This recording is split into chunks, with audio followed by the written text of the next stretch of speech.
Hello watch enthusiasts and welcome to Watch Chronicler. Over the last few days, we've seen one of the watch industry's answers to the disappearance of Baselworld as the preeminent and unmissable watch show of the year, Geneva Watch Days.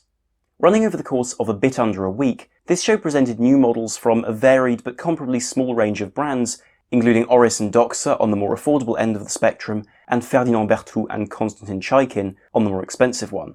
However, rather unsurprisingly in our internet-driven world, quite a lot of brands unassociated with Geneva Watch Days have also chosen this week to launch their new watches. So in this video, expect a long one, because I'd like to recap a few of my favourite releases over the last few days, with a real emphasis on those launched at Geneva Watch Days too.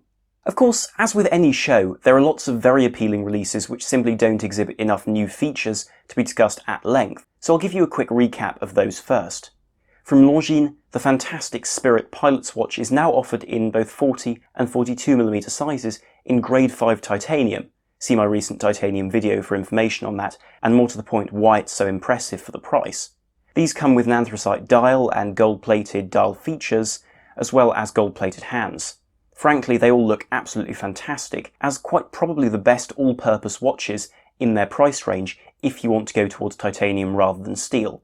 And of course there are pros and cons to both, and I suspect that most people will still go for the steel version, but if you're that way inclined, the new titanium model is very exciting.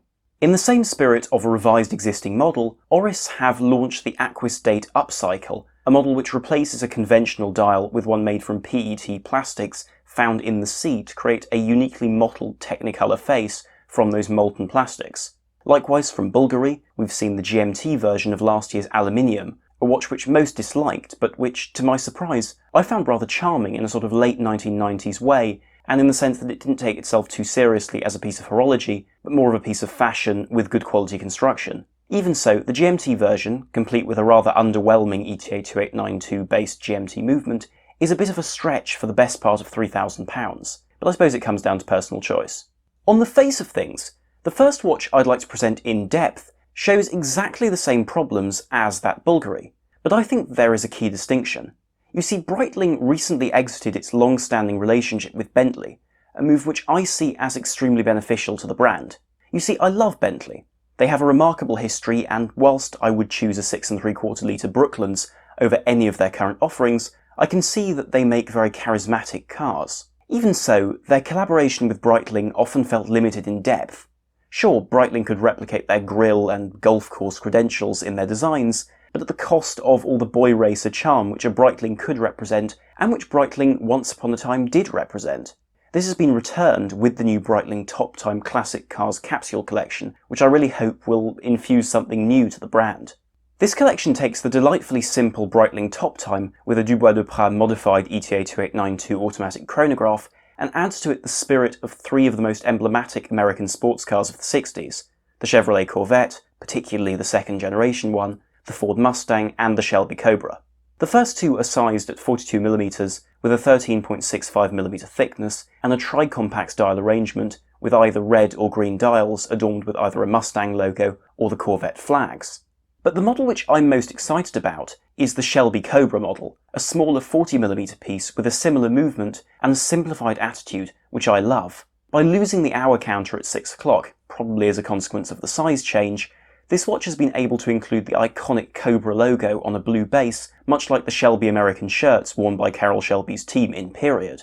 To add to this, the fact that this version is smaller strikes me as important. After all, the AC Ace, which received flared arches, a roll bar and a thumping great V8 to make the Cobra, was inherently smaller than the other two muscle cars, and was a very different product altogether, yet in the right hands, would clearly run rings around either of them. In truth, there isn't much to report about these watches aside from the fact that they'll be produced for a year and sold for a price of 5,200 Swiss francs, which frankly is quite a lot for what they're offering. But most importantly, they do genuinely mark a reinvigorated automotive side to Breitling. How refreshing. Continuing with another chronograph, we have to go to the very heart of Sinn, the German technical watchmaker. Released early in this brand's life, the Sinn 101 formed the root of this German brand's production of aviation chronographs with rotating bezels. Now, half a century later, the 103 is a very worthy successor for a very reasonable price, all things considered. However, there was always room for a more luxurious model, something which Sinn has now provided with the 103 Classic 12 for its 60th anniversary. When this 600-piece limited edition was conceived, I assumed that Sinn had a bit of a head-scratcher on their hands. You see, when Sinn increases the price of a model, on the whole they tend to produce a more technologically complex watch, but not a more luxurious one. This had to change for this special 60th anniversary edition, yet on the face of things, Sinn took a typical approach. They added more complex screwed pushers, a sapphire exhibition caseback, and their well-known AR dehumidifying system. Still, quite a lot else has changed too. Before we even get to the dial, the bezel is now ceramic, an incredibly rare thing from a brand which tends to prefer denting materials than shattering ones, and in the spirit of luxurious travel and not a hectic cockpit, it reads in hours, not minutes. Furthermore, the dial is glossy, electroplated black with Sinn's logo proudly flanked by tall applied markers. In truth, the biggest change is the arrangement of the sub-dials at 3, 6 and 9, a consequence of using the Sellita SW510, a developed clone of the Veltro 7750 family, and a beautifully decorated example in the case of this watch. Overall, it's hard to say anything more than that this is probably the ultimate enthusiast Sinn 103 to date. It may be less functional than the more extreme versions, less old school than the base model, and a full 17mm thick, but it also shows a sensibly priced, beautiful Sinn, which contains more than just a new dial. Leaning more in the vintage direction, Doxa have launched what I see as a very important piece for the brand, the Doxa SUB 600T. Limited to 200 pieces, this Doxa might just be the best value watch at the show. You see, a decade after Doxa's most iconic flying saucer-shaped watches of the 60s, this brand was bought by the Aubry Frères company in 1978 and saw a fairly radical change of design. Doxa adopted an angular, blocky form with a crown at 4 o'clock, a revised dial and hands, as well as a new bezel. Of course, some details remained, like the hand shape, the bezel graduations and the sawtooth bezel edge, but the concept was fundamentally different. Unfortunately, in the face of the pedigree and charm of their 1960s counterparts, these pieces have tended to draw less attention, something Doxa has decided to correct with a pretty stunning proposition. 200 pieces with a 40mm diameter, short, comfortable lugs, a titanium case with matching deployant clasp, a 600m water resistance, and a Sellita SW200-1 movement for only £1,820. Don't be fooled, however, this watch is not designed to sit alongside the standard production Sub 300T for a similar price. That's a watch with a greater water resistance, a helium escape valve, and a more mainstream Doxa feel, designed for, let's be honest, a professional. Instead, this piece sits alongside the Sub 300, a more expensive, smaller, more historically accurate offering from Doxa, which really is aimed towards the collector. And as a result, this makes the new 600T absolutely stunning value. In truth, the only question I have is why Doxa chose not to make it chronometer certified and price it accordingly. I can only assume that they weren't sure whether the design would float or sink, but then again, with such a depth rating, should it have mattered? If you're enjoying this video, remember to like, subscribe and to hit the bell icon to always catch the latest content here on YouTube. Also, why not follow us on Instagram for additional content like my free diving trip with an unusual diving chronograph, and simply to know about all the latest releases. Either way, you'll be supporting Watch Chronicler and keeping the content coming. Thank you. Returning to the sky, IWC have launched a new pilot's watch which, true to form, is creatively named the IWC Pilot's Watch Automatic Edition Laureus Sport for Good. Now, IWC has produced quite a few blue-themed Laureus editions over the years for this sporting foundation co-founded by IWC's parent, the Richemont Group. Previously, IWC have offered versions of their Spitfire, Portuguesa, Da Vinci and Portofino collections for this foundation, but this latest piece sets itself apart with an unprecedented commitment to the recurring dark blue colour. In the case of this watch's direct predecessor, the ceramic Pilot's Watch Mark 18, you had a black ceramic case enclosing an ETA movement and a blue sunburst dial.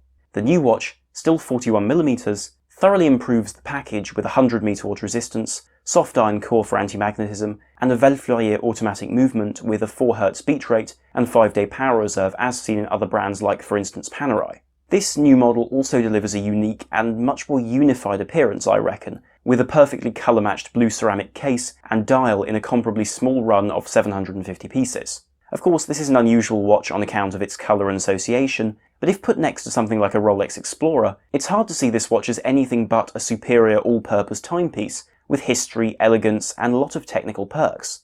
Granted, for £5,950, it really isn't cheap. It's also an immensely versatile watch, and I think a very interesting one. Finally, we have two high horology offerings, which, at first glance, aim for the same market, that of the integrated bracelet stainless steel luxury sports watch. After all, both have 120-meter water resistance. After the Patek Philippe Nautilus, one can only assume. Both play on this proven format, and both aim to extend their respective brands' technical reputation. After that, however, we really do have different products. The first of the two is the Czapek Antarctique Rattrapante, a development of their own integrated bracelet sports watch launched last year. In the spirit of this, the Rattrapante maintains the same case design with radial brushing and an interlocking bracelet. But never mind that, because quite honestly, with everything else on show, if you're interested in this watch for its case or bracelet alone, it's wasted on you.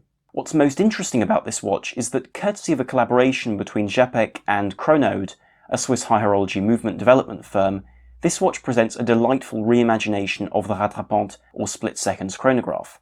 You see, in principle, the split-second chronograph is a headache, requiring the halting of one chronograph hand whilst measurements are taken, and its return with perfect precision to synchronise precession around the dial at the push of a button.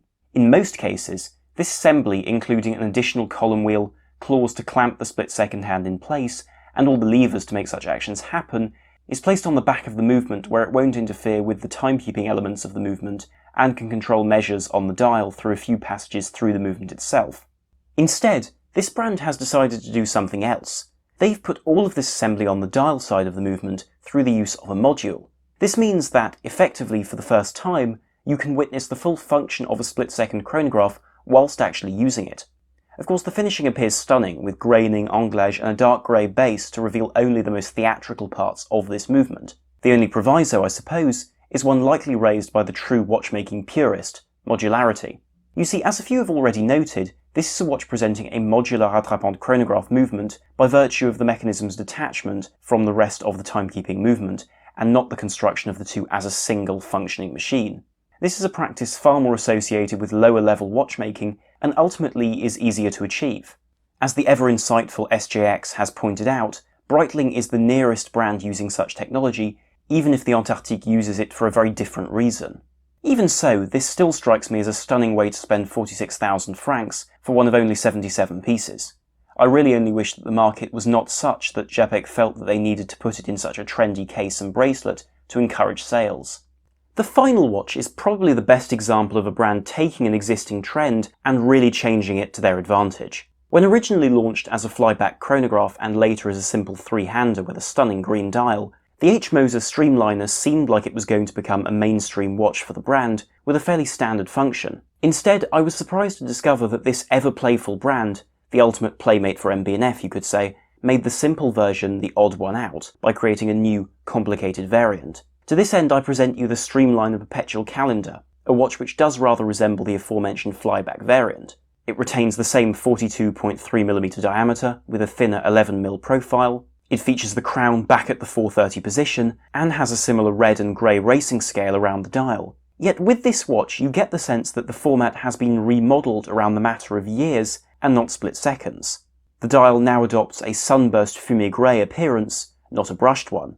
The second or minute numerals are gone in favour of the aesthetic purity of indices, and even the Moser logo disappears almost completely. Nevertheless, the format does retain one characteristic: the reduction of a fiercely complex complication to just a few extremely intuitive hands. Rather importantly, this watch is powered by the HMC 812, a movement truly created by this brand, unlike the one used in the chronograph, and one which allows a range of delightful contradictions. This watch's 7-day power reserve gives practicality, despite being manually wound and requiring a wind to avoid a tedious reset process for the calendar, yet this long power reserve has not increased the thickness. From the back, this movement is partially skeletonized, and honestly, you don't need me to tell you how beautiful it looks with its balance bridge and free-sprung balance itself. It also reduces the perpetual calendar to the bare basics. The month is indicated by the small red central hand, whilst the date is clearly visible and luminous, and the dial displays a power reserve instead of the leap year, a feature which is moved to the back of the watch. In truth, my only reservation is that the date does rather spoil the beautiful second track, although I admire the fact that Moser haven't tried to squeeze in that second track right next to the window. But I think what I like most about this watch is that Moser haven't even tried to increase the desire for this watch with a limited edition. Instead, it's presumably limited only by production and by its sensible but hefty 49,900 franc price tag. But with all that being said, what do you think of this range of releases? Personally, there are lots of aspects of the watch industry which frustrate, irritate and bore me, but I think the variety on display within and outside Geneva Watch Days 2021 was staggering and a testament to a broad and fascinating industry. Anyway, thank you very much for watching, and please remember to like, subscribe and to hit the bell icon for more videos in future. This is Armon from WatchChronicler.com, out.